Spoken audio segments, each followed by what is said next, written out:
सहना भवतु सहनौ भुनक्तु सह वीर्यं करवावहै तेजस्विनावधीतमस्तु मा विद्विषावहैः ॐ शान्ति शान्ति शान्तिः हरि ओम श्री गुरुभ्यो नमः हरि ओम वसुदेवसुतं देवं कंसचाणूरमर्दनं देवकी परमानन्दं कृष्णं वन्दे जगद्गुरुं कृष्णं वन्दे जगद्गुरुम्.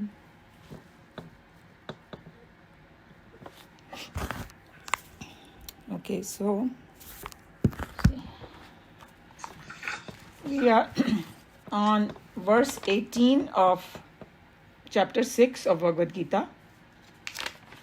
So what I'm going to do is just a little bit summarize the last 4 verses, so they are kind of related briefly, and then we will go to this verse 18.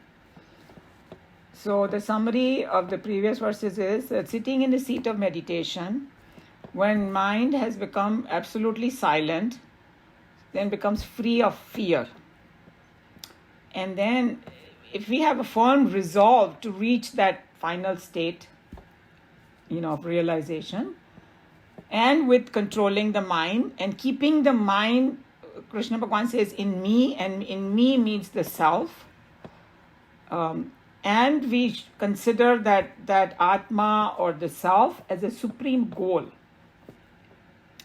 So then if you do all those things, then ultimate state of realization or attainment will happen. And obviously if you follow the path shown by Bhagavan, because he told many other things in the beginning of the chapter about Yogastha and all that. So we have to just remember all that. And then we will be, if we follow Bhagavan's path, we will get to the Nirvana. Nirvana is same as moksha, liberation, freedom, turiya state, whatever name you want to call it. And freedom from what? Freedom from all bondage that we feel and the limitation and impurities in our mind. And then Bhagavan says, you will, by doing this, what is moksha? Basically attaining my state, becoming one with me. And that is the same thing as gaining enlightenment. Because, sometimes we have to understand what he's saying from all different angles, so that it sinks in better. And then he also talked about some precautions that we have to take to before we meditate and all, or during meditation also, in a sense that while meditating, if you are not having success, then, what are the things that you have to tweak? And he said, sleeping too much or not sleeping at all is a problem, or eating too much or not eating at all meaning lot less. So basically he said that if somebody is indulging too much or less or not balanced, then he will not be able to attain that state of meditation. So he suggested in the verse after that you make your life moderate and balanced. Balance in eating and sleeping and all activities also. Not overly doing, some people say, oh, I want to do karma yoga karke, they start doing over too much. Nothing like that. Extreme should be avoided according to him. And I think that is such a nice and simple thing. So he's saying such a person, meditation becomes a gateway to happiness for him, because all the sorrows will get destroyed if you do that. Okay? And then the question is, it is such a mystical thing that when we talk about, hey, merging with God and all that, and sometimes we don't know, right? Hey, am I making progress? Am I there yet? So how do we know? That's the question. How do we know that we have reached that state? What are the signs? What are the milestones that I'm in the right direction I'm going? It's something like when we are taking a long journey ourselves and driving, if you're sitting in the plane and going somewhere, pilot will take us, we're not worried. But when we are driving ourselves, if we are going some long journey, then we have to, these cities come in between, some milestones. I've reached here, now I'm in the right place. मैं कोई उल्टी नहीं चली गई हूँ, So that kind of milestone, so that I know I'm in the right direction, that's what this verse 18 is going to talk about, that some kind of indication that I'm doing on the right track and what is going to happen. So that's what verse 18 is. So I'm going to chant verse 18. यदा विनियतं चित्तम् आत्मन्येवावतिष्ठते निःस्पृहः सर्वकामेभ्यः युक्त इत्युच्यते सदा. Yada means when, viniyata, perfectly controlled, chittam, mind, atmani, in the self, eva, only. So there are two words very similar. Eva means only, and eva means as though, because this eva word is going to come in Kathopanishad. So we should know, because just by putting these small words, the meaning really opens up and it becomes very important to these small words. Avatishtate. Avatishtate means rest. Usme establish ho jana actually. Tisht means to establish in something. Nispruha. Spruha means longing. Nispruha means free from longing. Clinging desires. That's how we tell the children when we are talking about. Because if you just tell them, oh, get rid of desires, then they get very scared. What do you mean? Oh, get rid of clinging desires. That is what here it means. And here Swamiji is going to, in his commentary, explain. Sarva kamebhyaha, from all desires. Free from longing of all desire. That's how the whole thing will be read. Yukta, yoga is the same, similar, united is yukta. It's the root word is the same of yoga and yukta. But one who has become, united, that's yukta. And of course here it means for the higher.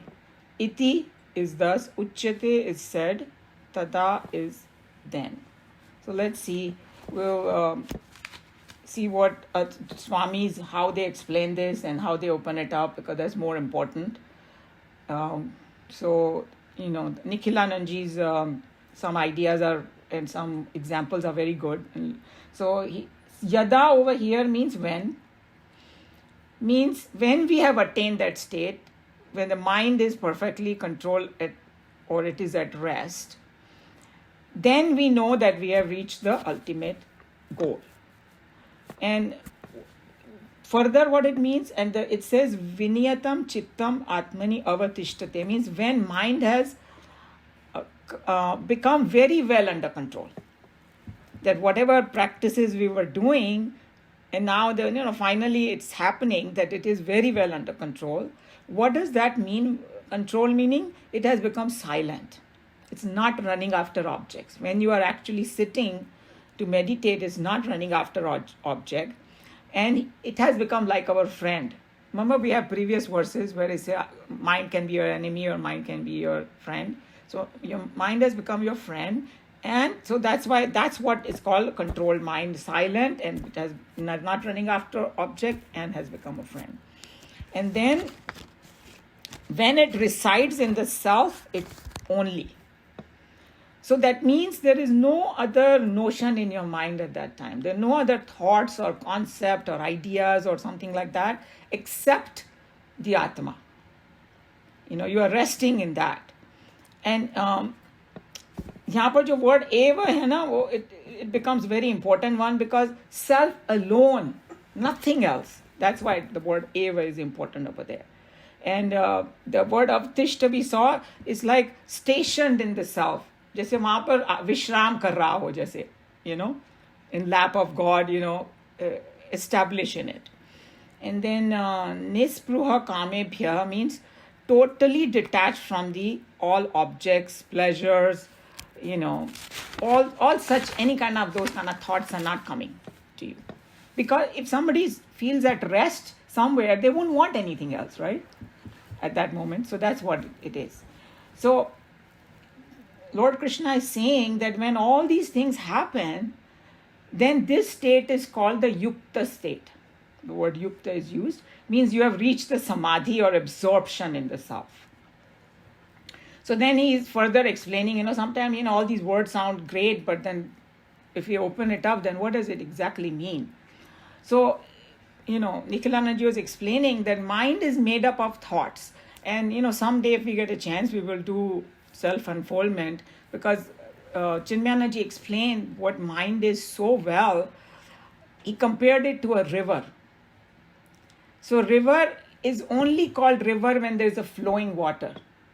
If the water is not flowing, we call it like a talab or क्या बोलते हैं उसको English में pond or something, right? Because there are some distinctions, what is an ocean, what is a river, and what is talab.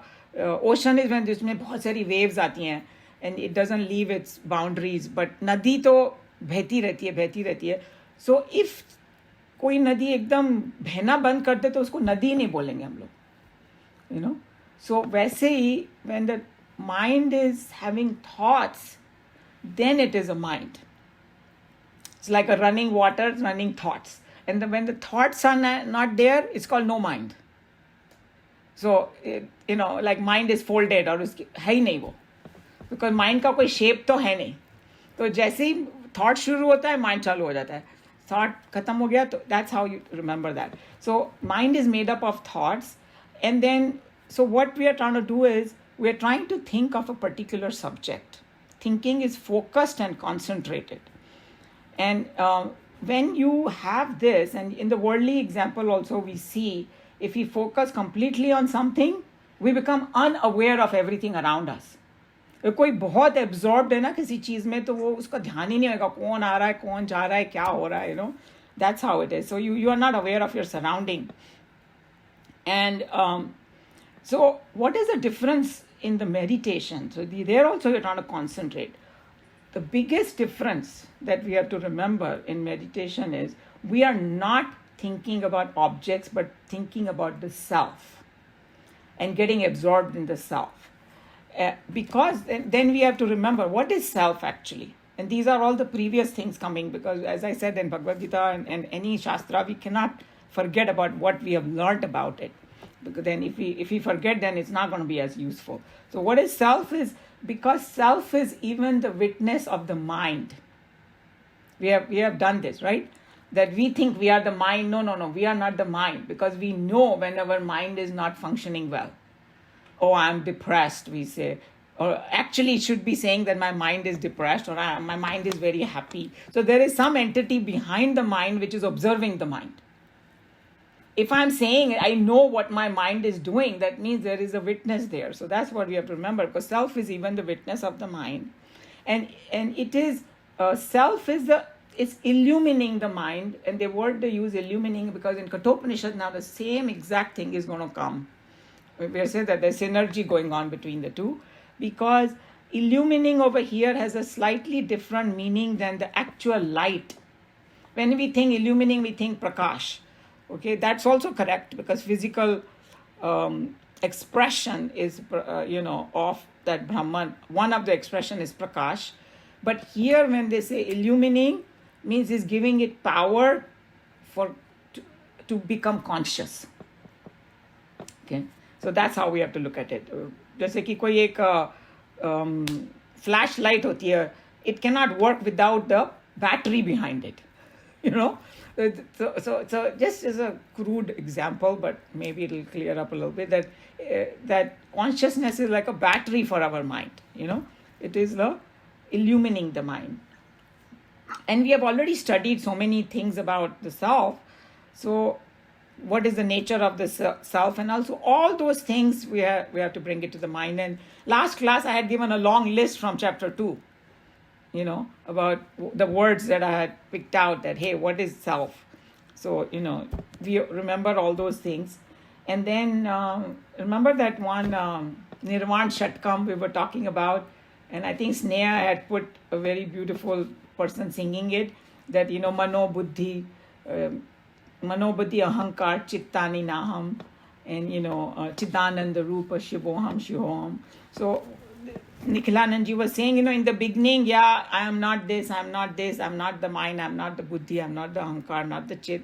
But then you have to establish more into Chidananda Rupa Shivoham. That's the most important one to get established in, because that is pure consciousness, pure existence itself.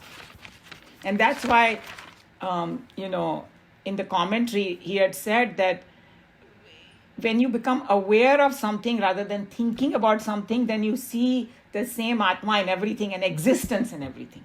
Everything exists. Just like you exist, others also exist. And then he gave another very beautiful example, because when we can relate to it, how do we pay attention to self? So he said it's like a gold ornament, okay? If I'm looking at the ornament, unfortunately, my mind or my intellect is trained to just look at the name and form of it. So if I see something, I say, oh, this is a gold bangle, or this is a bangle. Gold bhi bhul jaungi main. Oh, ye to bangle hai, right? So I'm focusing on that form. So we have to shift our attention or our vision to uske tattva pe. That means it is gold. That's what we are doing in meditation. We are taking our attention away from name and form, and we are focusing it on the Brahman. As just like you have different ornaments, and instead of looking at the shape, say, hey, this is all gold. Gold is a primary thing. That something like that, so that will help us. And he was just saying that, how our mind is habituated just to see the name and form, so to break that habit, and this is what in process of meditation, again and again thinking about the self we have to do. And then he also reminded us that, hey, in that witness, he brought out all the points from Mandukya Upanishad, that body is seen by the self. When we say witness, meaning what? Waking state is, and dream state also. इतना तक तो समझ में आता है. Then we think, अभी deep sleep में कैसे हुआ? And then we have discussed it many times. There is a self is in the deep sleep also. That Turiya state is in all. That is why when we do wake up, we don't remember anything because the mind had folded, but we know that we had a great sleep. All of us have had that experience. Sleep mein nothing, we had no experience as such. We experienced nothingness, but still the self was there. Okay, that's how we have to kind of realize it, that, hey, it was a witness of the sleep also. So, and or you can say the consciousness was illuminating the sleep also. That word illumination means without consciousness we can't even sleep. That is one of the states. And this conscious also, we have to remember, it is nameless and formless. Okay, I think one or two people might have to been part of a group that does Geeta classes. It's yeah. learning how, what Geeta is teaching you. Can everybody check there? I don't know whose is the noise is coming. Oh, I'm sorry. Just mute it, please. I put Nalini. it on mute. Yeah, so that's all right. Okay, so which is nameless and formless. That also we have to remember, and that's why it is a little difficult. And all these different tips will help us, how to be aware of self or thinking of the self in the beginning. So another good definition of meditation is that when the mind is constantly thinking about the self, so you can call this practice of meditation. Remember, in Bhagavad Gita, when they talk about meditation, it's a state, the highest one, but everything else is a practice. But at least then we are on the right track. We want to know how we can be on the right track. And then you may have heard of this term called Sajatiya Vritti Pravaha. Sajatiya means एक ही kind का thought continuously jab aaye. That's called concentration on something. And so mind is flowing only in one direction. And so here, that's what is happening, that it is just thinking of the self, and attention is shifted to the self. So then, Nikhil Anandji is very analytical. So he was talking about two different things, right? One is paying attention and one is thinking, right? So he was saying that how humans have this capability, you may be thinking of something and paying attention to something else. ऐसा भी करते हैं लोग, जो multitasking वाले होते हैं ना, I don't know, somehow it is considered some big virtue maybe now these days, but in Vedanta it is an absolute no-no. They think that multitasking is totally useless. You'll never do the job correctly of any kind. So you cannot be doing two things at the same time, because the mind doesn't have that capacity.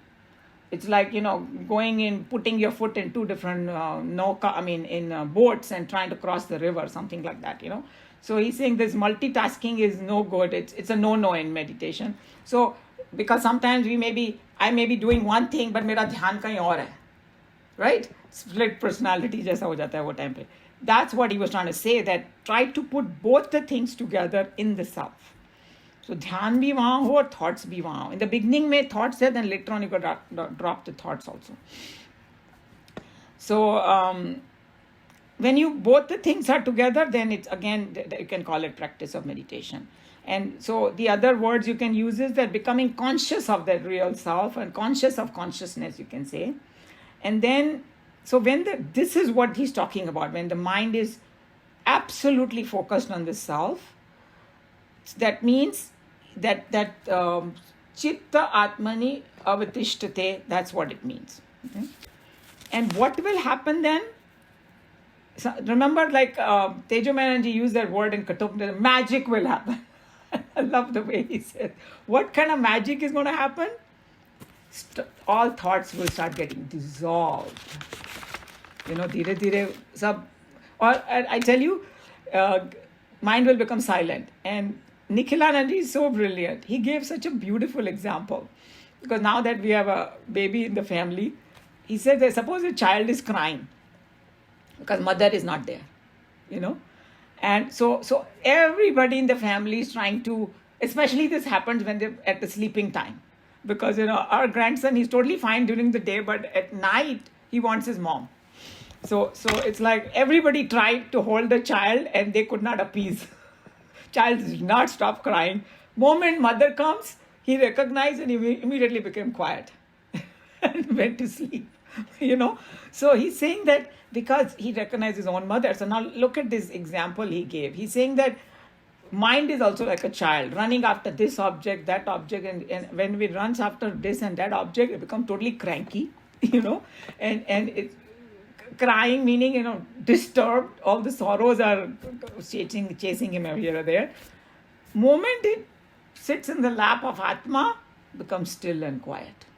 I know this is such a beautiful example he gave, because he's saying that's the state that you realize, and that's when the mind doesn't desire anything. Because when the baby is in the mother's lap, in the evening, want to sleep, feels so comfortable and don't want anything, And then he gave the sleep example also. अगर बहुत जोर से नींद आ रही हो ना, वो time पे उस बंदे को कुछ नहीं चाहिए. Say, khana kha lo, no, you just let me please sleep. Leave me alone. You don't desire, you don't want to go anywhere, you don't want to see anything, you don't want to eat anything.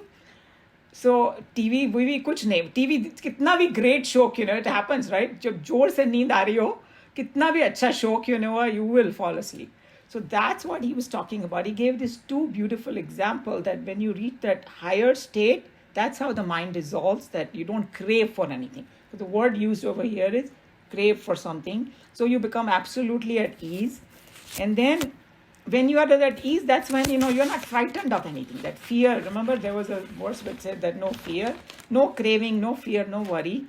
And that's when it said nispruha, that's what this means. Such a state of mind, then it's called the yukta mind with a higher. And this is called the state of samadhi or absorption. And then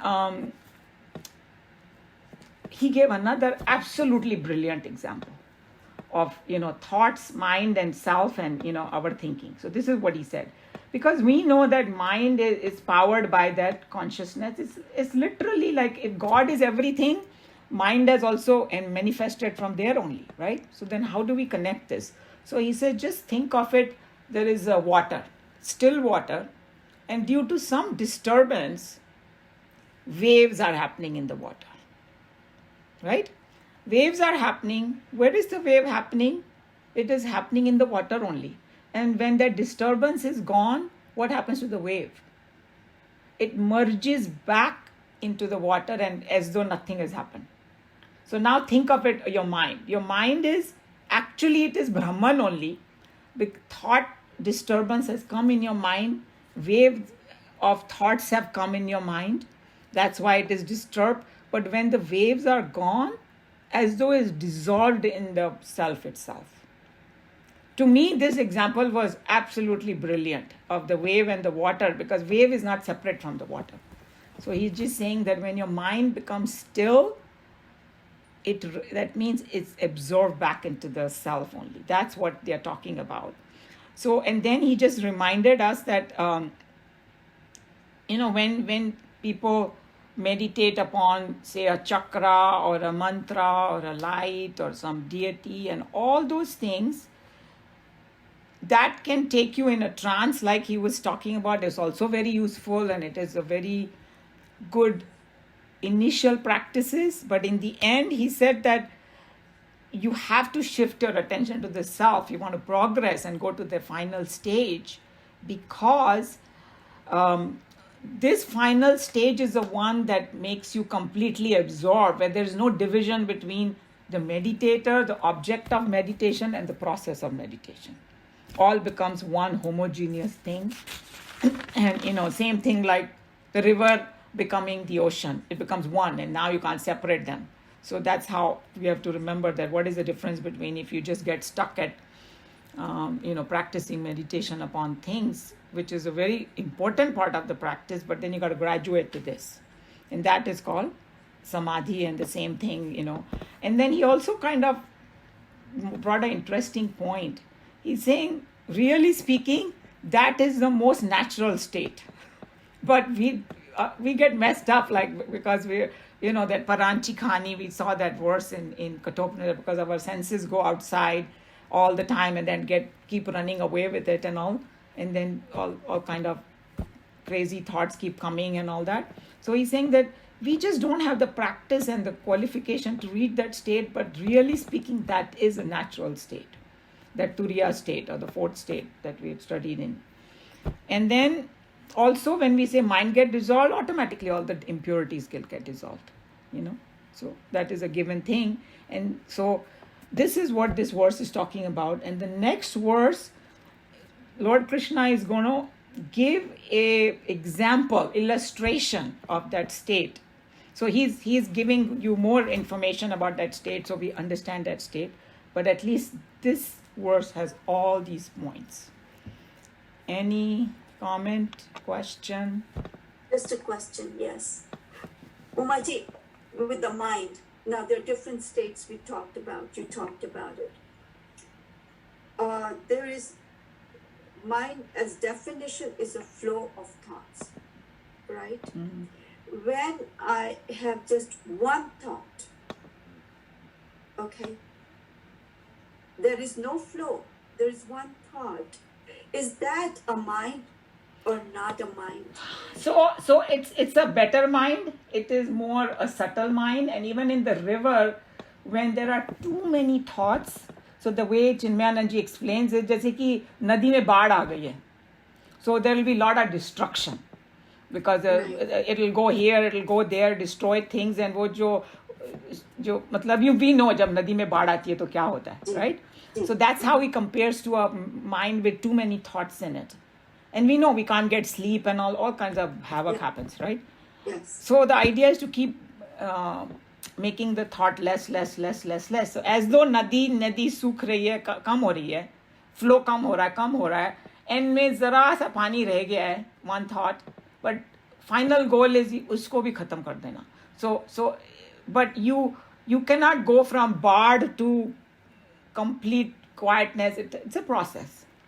Right. So even one, is that a mind or not a mind? it is still a mind, because बोलते हैं सजातीय वृत्ति प्रवाह. That's why they gave that Sanskrit word. एक ही type का thoughts है, तो वो भी thought है. When we are thinking, एक thought is नदी बह नहीं बह रही है, because एक thought है, एक type का thought है. It's not even एक thought, एक type का, because वो continuous thought है ना. So it is still a river. जब वो completely सूख जाएगा, तब it will be no mind and no river.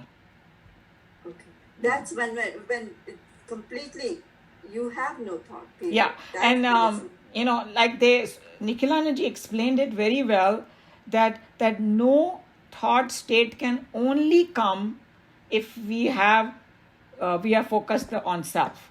Because if you focus on an object, then you can't reach that no mind state. Right. See what I'm saying? These are very minute things that we have to think about, because sometimes what happens is that we get stuck into our process of meditation so much that we think that is only the goal. So he's telling you, no, that is just to train your mind and then go. So the best thing, in Bhagavad Gita, there is so much masala about it, because there are so many shlokas about what Brahman is. And it's going to keep coming. And you can pick up your few favorite ones and just, focus on that. And then eventually it should take us to our goal.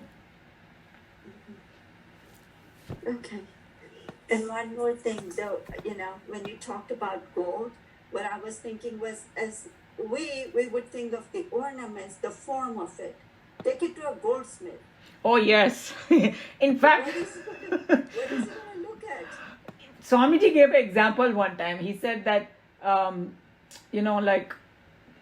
somebody had a gold ki murtis of Ramchandraji, and Yes. right? You remember that example? And he took it to the goldsmith, and then he said, Ramchandraji ki murti ka jada paisa hona chahiye, rather than something else, like maybe Ganesha or Chuha ho. Yeah. And the goldsmith says, sorry, go to somebody else. I'm going to give you the same price. I'm looking at gold. I'm not looking at the form.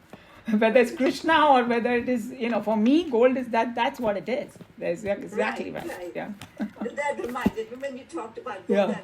That we as individuals would look at the ornament and the beauty of it. At the same time, the goldsmith could look at something else. Right, exactly. And that's what the vision of Bhagavad Gita wants to take you to, that vision. And all the saints and sages, that's why they love everybody. For them, whether somebody is a terrorist or somebody is a president, they know that it's the same Atma in both. It's just some their thoughts are messed up and their karmas are bad, but inside they are still the same, and somebody can turn around according to them. They never give up on anybody. They never give up on anyone. Yeah, true. Any other comment? Question? Okay, any volunteer to read?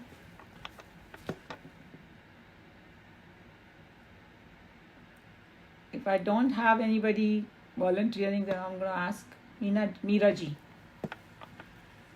if it's okay with her.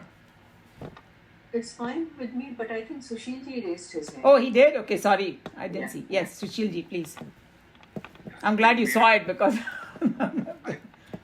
I think Meera ji does better job, so maybe... No, ऐसी कोई बात नहीं है. We all do. Sushil ji, please read. Meera ji will read the next one. Okay. When the perfectly controlled mind rests in the self only, free from longing for all objects of desires, then it is said he is united yukta.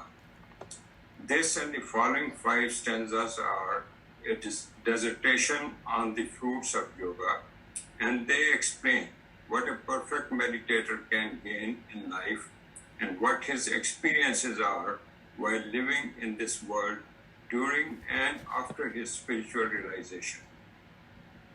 This section not merely provides the students with theoretical elucidations on the condition of self-integration and the status of self-realization, but it also very efficiently sharpens the enthusiasm in all true seekers who are ambitious to actually come to live the truth explained therein.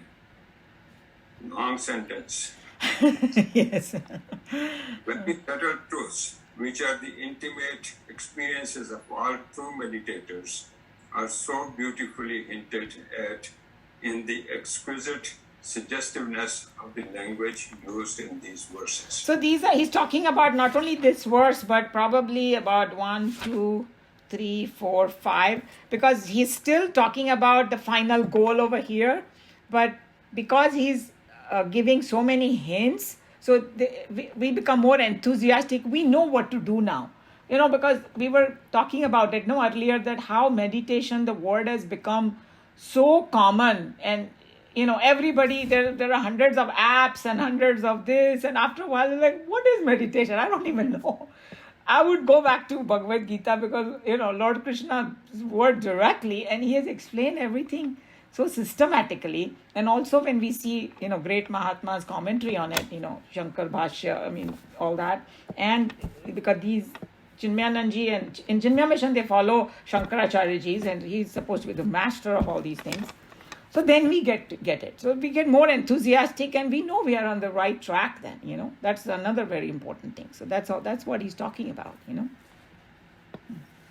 Throughout in the Gita so far, Krishna has been stressing the necessity of one quality, steadfastness, yuktaha. A complete and exhaustive definition has not so far been given to explain this crucial term, although sufficient hints have been thrown in here and there to indicate the nature of the man who is steadfast in devotion and yoga. Here we have almost a complete definition of it. So he's just saying that even though we have used this word so many times, but this particular verse give the devotion and the yoga what it is when you're just that goal is in your mind and then how all the longing for all the desire is gone and all that, and it rests in the Brahman. So it's just giving you a more complete definition of the word yukta. That's what he's saying. Yeah. When the mind is completely under control, the stanza claims that it rests serenely in self alone. A little reflection can bring the truth of the statement into our easy comprehension. An uncontrolled mind is one which frantically gallops on, seeking for a satisfaction among sense objects. We have been already told that the mind can be withdrawn from its preoccupations with its usual sense objects only when it is firmly tied down to the contemplation of the self, which is the eternal substratum, the conscious principle that illumines all perceptions and experiences. Naturally, therefore, a mind that is fully controlled is that which has lost itself, as it were, in the steady and continuous contemplation of the self. So see, this last line is a mind that is fully controlled, is that which has lost itself. So he's used another word. So you can call it, but to me, that once he explained the mind and compared it to the river, it became very clear to me what they're talking about. As long as there are thoughts, it's called the mind. The moment thoughts are not there, it's no mind. As the river mein pani nahi hai, it cannot be called a river. So that's how, and he just is talking about that, hey, what is a controlled mind? But you need to give it some occupation. तो mind को बोला control कर लो, thought कर लो, ऐसा कभी नहीं होएगा control. You have to first give it something to hold on to. And remember that child, mother ki lap mein becomes quiet. So that's how it is, that you have the self ki lap mein, it can get quiet and get folded. And that's what he's talking about. The above explanation is endorsed by the second line of the same stanza, which gives us an inkling into the means by which we can fix our mind on the spring. Free from longing for all desires is the means that has been suggested repeatedly throughout the large song. It is unfortunate that hasty commentators have unconsciously come to overemphasize the renunciation of all desires as the cardinal virtue in Hinduism. There is an ocean of difference between the desires and the longing for desires. Desires in themselves are not unhealthy, nor can they actually bring about any sorrow unto us. But the disproportionate amount of our clinging to our desires is the cancer of mind that brings about all the mortal agonies into our life. He couldn't have explained it better. That desire by itself is not bad, because if we are in this world, we are hungry, we want food, right?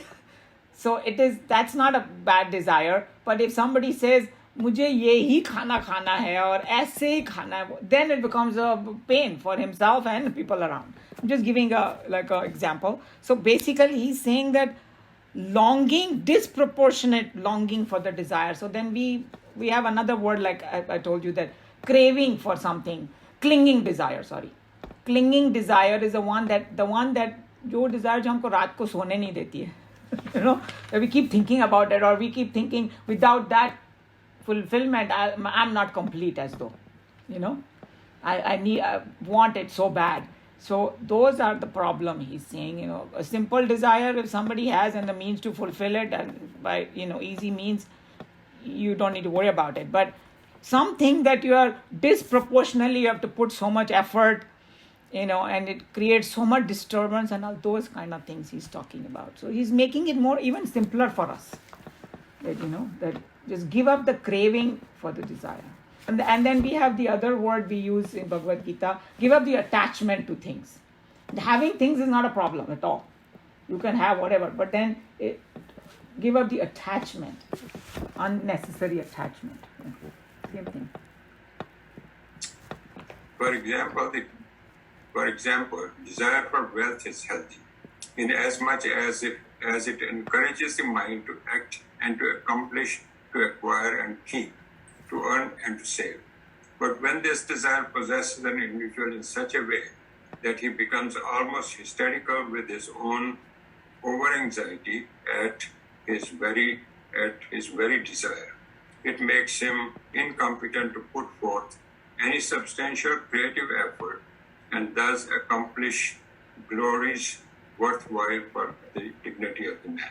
So, these are the things that he has discussed it earlier, that when while working, if we have too much anxiety for the result, then what can happen? We'll never do the work properly.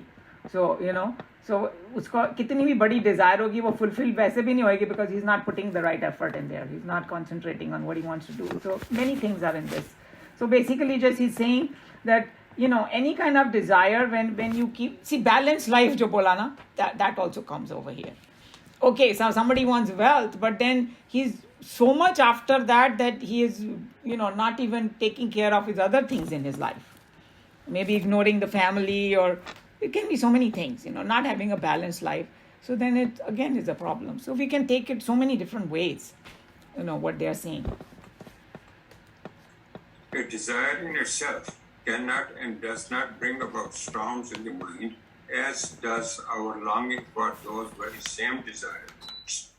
The Gita advises us to renounce only our yearnings for all objects of desires. So he's just one more sentence he gave, because I think he's really emphasizing on it, that, renounce the yearnings for it. And then in the same token, I want to remind you that when we were doing chapter 3, it said that likes and dislikes, because they are, you start from their likes and dislikes in your life. So it's not like you can get rid of likes and dislikes, but we are made of the 3 gunas, and we cannot get rid of likes, but don't come under its sway. That is the most powerful thing that Lord Krishna said, that you are going to have likes and dislikes, don't come under its sway. Keep your goal higher than your likes and dislikes. And that's why many times in our duties, we don't like what we do, but we have to do them, because we all kind of face that, but that's the right thing to do. That's how you train your mind to be balanced. It's the same thing over here. Through discrimination and proper intellectual evaluation of sense objects, when an individual has withdrawn his mind from its usual sense gutters, the mind comes to take hold of the subtler and diviner theme of the self for its contemplation. The limited and the finite sense objects agitate the mind, while the unlimited and the infinite self brings peace and joy to it within. The condition of sense withdrawal and the entry of the mind into the self is called its condition of steadfastness, yukta. So Swamiji said the same thing, that the limited and finite sense objects will agitate our mind, and that's why the practice of meditation is put that mind on that self, and that infinite self, and that's what is going to bring you peace and joy, because it will absorb in it.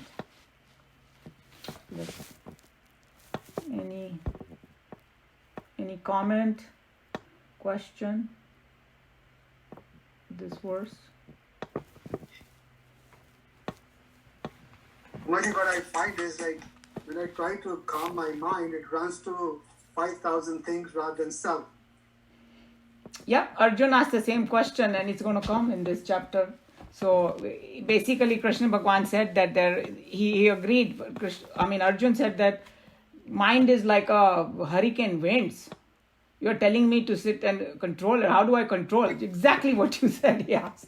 So Krishna Bhagwan ne bola, yes, true. He did not deny it.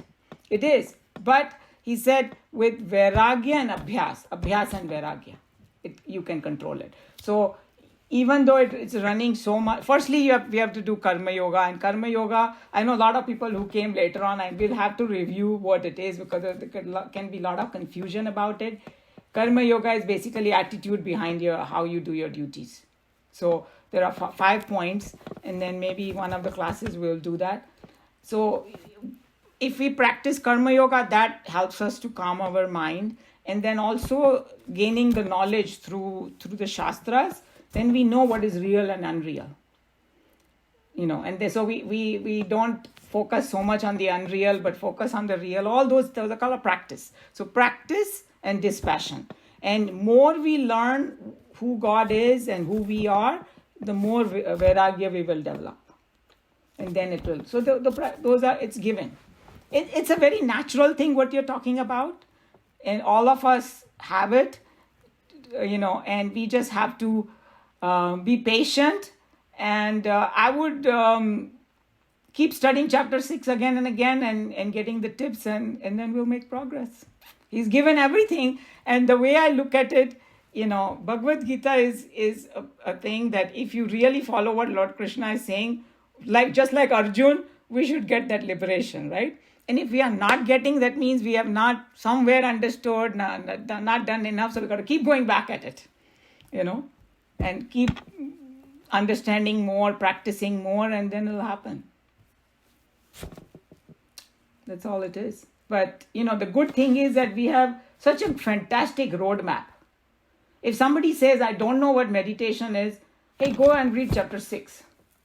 Read it 10 times, 15 times, and just get everything. And then somewhere you will start making that adjustment. Now we have no excuse to say, I don't know what meditation is. Well, I don't know how you guys feel about it. Anybody else has some comment on this?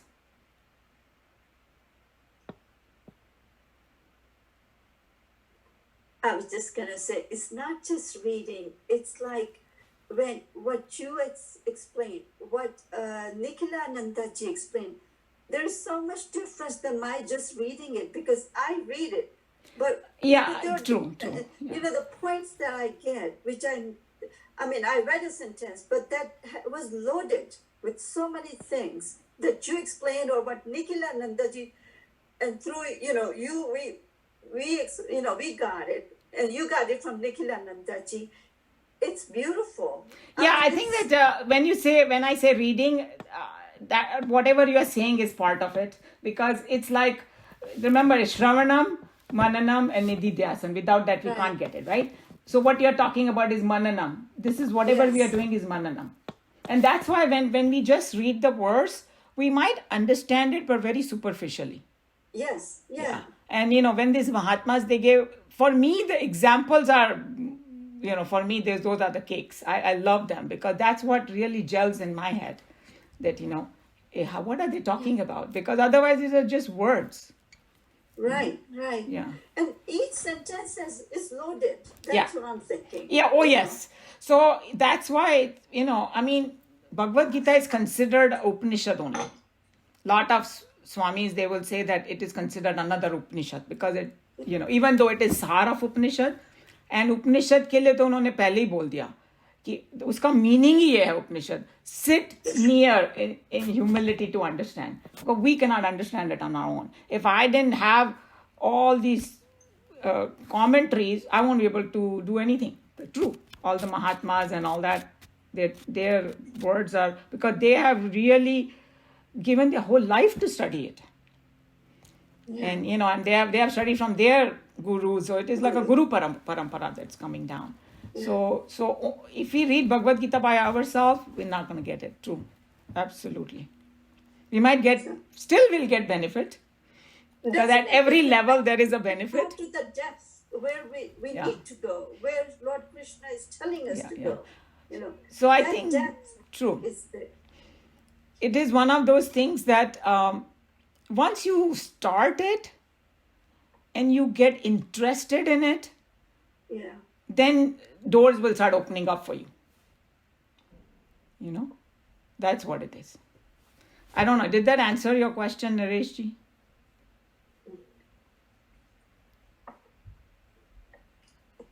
Yeah, answer though, like I think I'm gonna keep in my mind vairagya and experience, you know, or the practice that will make Yeah. it easier to calm the mind down. You know, it's easier said than done though, because when I sit kind of quietly, like my mind is thinking of 15 things that I should be doing rather than sitting down.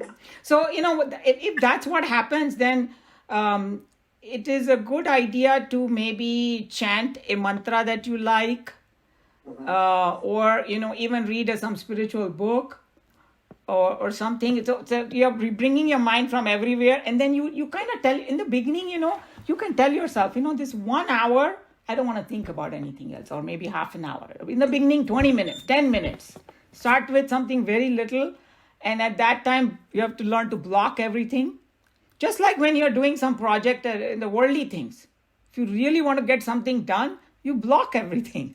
Block everything. That's what we have to do over here. This cannot be done, you know, because 50 mantra kar lo, sab theek ho jayega. वो सब कुछ नहीं होने वाला. You know, if your mind is running here and there, nothing is going to happen. You can chant as much as you want. So that's what Krishna Bhagavan is saying. So the technique is, start with firstly, don't have a very high Wi-Fi goal. You know, start from where we are. That's another important. We can't copy somebody else. Oh, that guy sits for 2 hours. Why I'm not sitting? I can start with 5 minutes. And, you know, if I keep doing, then it will progress.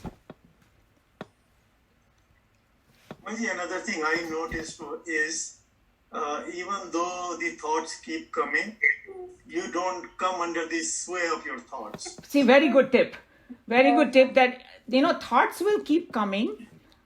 उसको भाव न मत दो. मुंबई की भाषा में ना भाव मत दो उसको. Don't give it too much importance. You know, then they will stop coming. Yes, Because exactly. It's like a child, you know, a child is doing a lot of nakhra and you don't pay attention, फिर वो भूल के कुछ और करने लगता है. You know, I have been meditating for so long and I'm still struggling with that thing that, you know, those thoughts keep coming and they still bother you. And I was at my daughter's house and we started meditating together. And she started this video by some monk. And the way he explained changed my total meditation thing. It brings immediate attention there. So what he said, that close your eyes and just go deeper and feel like who you are. And then when you close your eyes and really think about who you are, and you see this empty, dark place inside, you realize that you are nothing but pure consciousness. And then you open your eyes. I'm sorry, my granddaughter is. And then you open your eyes and you see, like, I'm not this body. I'm something which I was inside. And so when you meditate, connect to that pure consciousness. And when the thought comes, then entertain that thought that this is just a reminder that I am just pure consciousness. And when you start doing this, the meditation becomes so easy. You don't need any technique. You just connect. Oh, I'm this pure consciousness. And when you concentrate within yourself, then the mind has something to work on that part. So the thoughts cease slowly. Yeah, that's exactly what we did in this verse, that how if you can put the mind on the self, but the main thing, Kamalaji, is trying to understand what self is. And that's what the next 6 chapters are going to tell you, and we already brought out. So that whatever you are saying is true. And the more we learn what self is, we will be able to put our mind on it and then pay attention to the self. So yes, true, yes, true. yes. Okay, so if anybody has any burning comment or question, we can take it. I have one. Yes, sure. So, first thing is, everybody's way of meditating is different. So you cannot say this is the way is the right way, this is the way is the wrong way. I can explain from my personal experience what worked for me. Mm-hmm. Although I was helped by 700 years of previous life experience in meditation, so it was much easier. But mine started by listening to music in my ear through Walkman, and it happened through accident. My car radio broke and somebody told me use Walkman, and all of a sudden I became so addicted to Walkman, and then the battery ran out of the tape, but I had got so used to that without that I could concentrate. Another thing I found was I used to use what they call as a marker, book marker, which is your mantra. So every time you meditate, you go certain deep. But if you have a book marker, you end with that and you start with that, then you start from where you left off. So that helped. Other than that, once you go in that mode, then you don't think of anything. If a thought comes to you, let it come. It will wear itself out. So that's the way I found it. First time I went on the beach to do that, 30 seconds, I couldn't concentrate because every time I'll see some girl walking by, some dog walking by, somebody's noise, all that stuff. But after a while, it didn't matter.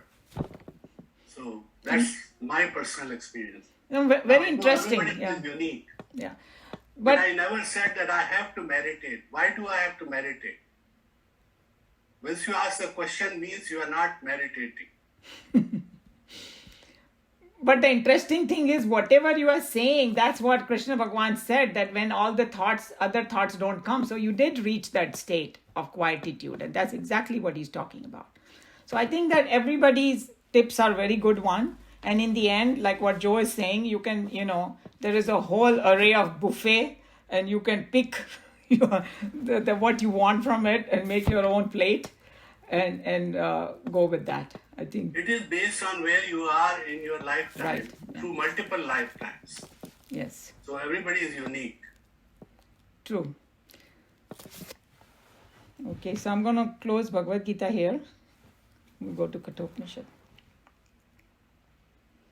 सर्वधर्मान् परित्यज्य मामेकं शरणं व्रज अहं त्वा सर्वपापेभ्यः मोक्षयिष्यामि मा शुचः हरिः ओम श्री गुरुभ्यो नमः हरिः ओम